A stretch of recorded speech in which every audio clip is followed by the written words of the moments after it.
Mesdames, Messieurs, bonsoir et bienvenue sur le Point Info. 6 membres du gouvernement ont fait le bilan de transition en cours au Tchad. Cet après-midi, au siège de la télévision nationale.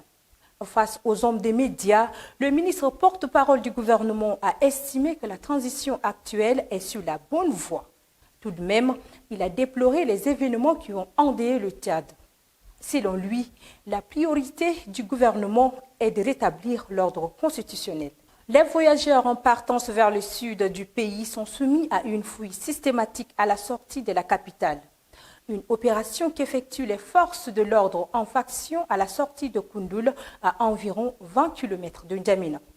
Selon nos informations, les voyageurs qui ne possèdent pas d'une pièce d'identité sont bloqués sur place. Cette fouille se fait au lendemain d'un conflit meurtrier qui a fait au moins 20 morts dans la localité de Mondelam, dans le Logone oriental.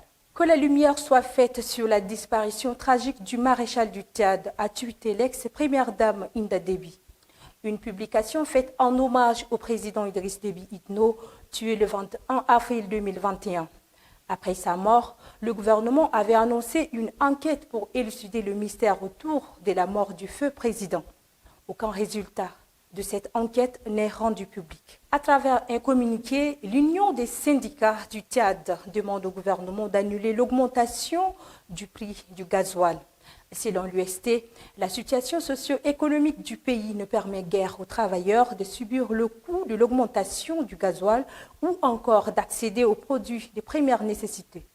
Autrement dit, l'UST se réserve le droit de réagir pour défendre le pouvoir d'achat de ses militants et militantes.